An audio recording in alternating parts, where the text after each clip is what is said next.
Bonjour très cher ami, ici Histoire du Temps. Aujourd'hui nous allons parler de Auschwitz-Birkenau. Auschwitz est le plus grand complexe de concentration du Troisième Reich et à la fois camp de concentration et camp d'extermination faisant auparavant office de camp militaire. Il est situé dans la province de Silésie à une 50 km de l'ouest de Cracovie, sur les territoires des localités d'Auschwitz et Birkenau. Annexé au Reich après l'invasion de la Pologne en septembre 1939, le camp de concentration dirigé par les SS est créé le 27 avril 1940 et à l'initiative de Heinrich Himmler.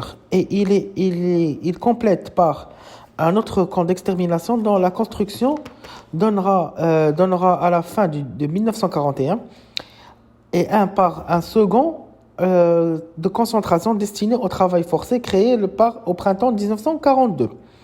Ces camps sont libérés par l'armée rouge en 1945. L'ensemble du camp et divers terrains annexés dans le terrain avec une partie de voies ferrées de l'époque, à une superficie d'environ 55 km², dont environ 10 km pour le camp à lui seul.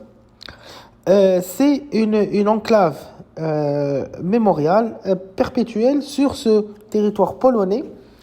En 5 ans, hommes et femmes, 1 million d'hommes femmes et enfants meurent à Auschwitz. Dont 900 000 le jour même de leur arrivée. En général, par un train, 90% des victimes étaient juifs. Les victimes de ce que les nazis appelaient la solution finale furent assassinés dans les chambres à gaz ou parfois sont amenés au feu.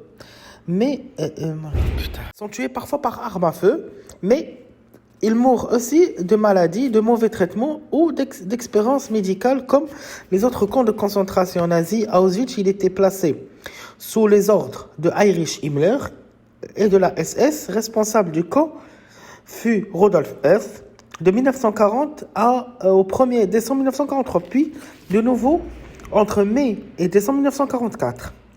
En raison de sa taille, Auschwitz est considéré comme le symbole des meurtres de masse commis par les nazis et plupart concernant comme celui de la Shoah, au cœur de laquelle près de 6 millions de juifs furent assassinés. Monument historique, culturel et majeur, contribue au devoir de la mémoire Auschwitz et depuis 1979 inscrit au patrimoine mondial de l'UNESCO. Les journées.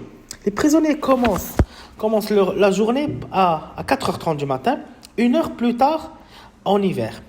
Avec l'appel, le docteur Mikos décrit l'appel comme débutant à 3h du matin et dure 4 heures.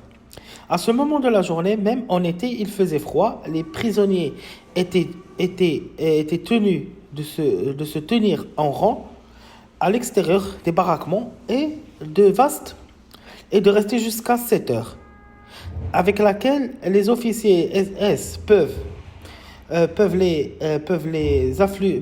leur affliger des punitions pour un bouton manquant ou une gamelle mal nettoyée. Ils pouvaient ainsi être accroupis pendant 1 heure, les mains sur la tête ou recouvrir des coups. Les détenus étaient comptés et recomptés. Nikolaus Menet décrit comment la mort s'intensifiait également à l'appel du matin, rendant parmi les détenus se supportant l'un et l'autre jusqu'à ce que l'épreuve soit finie. Lorsqu'ils étaient emprisonnés entre 1944 et 1945, de 5 à 10 personnes étaient retrouvées mortes après chaque nuit dans son baraquement. Les prisonniers révélant du service du Dr Joseph Mengele étaient quant à eux réveillés à 7 heures. L'appel pour eux ne durait que quelques minutes. Après l'appel, les commandants se mettaient en marche vers leur lieu de travail par groupe de 5, portent leur tenue de camp rayée, 5 sous-vêtements portant des soldats et des sous et bois mal adaptés et des sabots en bois mal adaptés et sans chaussettes. Un orchestre de prisonniers comme l'orchestre des femmes était obligé de jouer des airs entraînants pour accompagner le départ des prisonniers vers leur lieu de travail, leur lieu de corvée. Les capots avaient la responsabilité des autres prisonniers ou, tout comme l'escorte SS, les accompagner les journées durant 12 heures en été et un peu moins en hiver. La plupart des tâches étaient relatives à la construction du camp, aux travaux dans les graviers ou dans les dépôts de bois. Aucune pause n'était accordée. Un prisonnier était même assassiné aux latrines pour mesurer le temps que les détenus prenaient pour vider leur vessie et leurs intestins.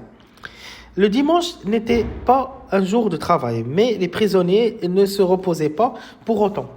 Ils nettoyaient leur baraquement et prendre leur douche hebdomadaire. Les prisonniers pouvaient écrire à leur famille. Ceux qui ne maîtrisaient pas l'allemand devaient le faire en aide.